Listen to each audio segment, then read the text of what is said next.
So let's take that $5 a day plan and let's multiply that by four. Let's say that you're a person that doesn't ever want to work. So instead of investing the $5 a day, which won't buy you a McDonald's value meal, you invest like $20 a day, which might be the amount of money people spend on lunch each day, or the amount of money that might cost you to go to Starbucks and get a couple, a couple of large mocha lattes and a muffin. That's gonna cost you about 20 bucks. Okay.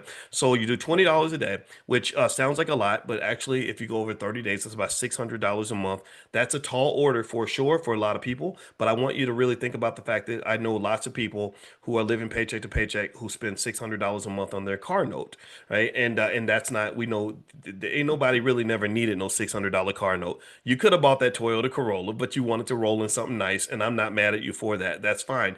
I'm just telling you to make sure that you're balanced, to make sure that you're investing as much in yourself as you're investing in the car dealer. You're not making him rich and leaving yourself poor. You're making him rich and also making yourself rich. So if you got the ability, if you got it like that, and you have enough money to make yourself rich and make other people rich at the same time, God bless you. I'm not here to stop it at all. All right. So $600 a month, that's the $5 a day plan times four. Well, after 10 years on average, you're talking about over $100,000 in liquid wealth. Over $100,000 in liquid wealth. There's nobody. Give me a yes if you agree with this. If you have over $100,000 liquid in your bank in your stock portfolio, and let's say you've even got some home equity to go with it, do you really have to go to work if you don't want to?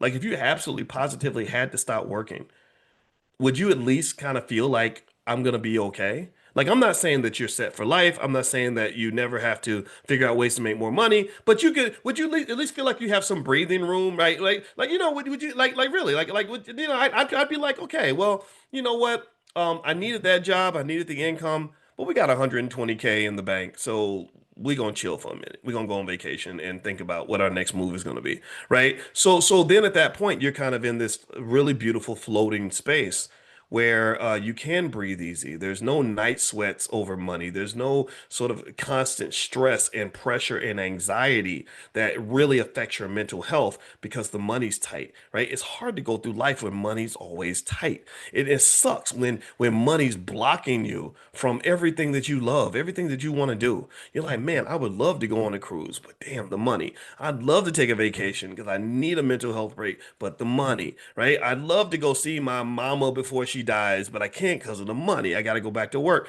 There was that sister that I told you all about a long time ago, who said, she said, I've known you a long time, boy, and I never listened to what you had to say about the money stuff because I didn't think that that was relevant to me. She said, but where it hit me was my mother was dying and we knew she was dying and I wanted to spend every second of the day with my mother. And she said that there was a day when my boss said that if you don't come into work, you're going to get fired. So I had to leave my dying mother's bedside to go to my job. And she said, that's when I started to listen to you more.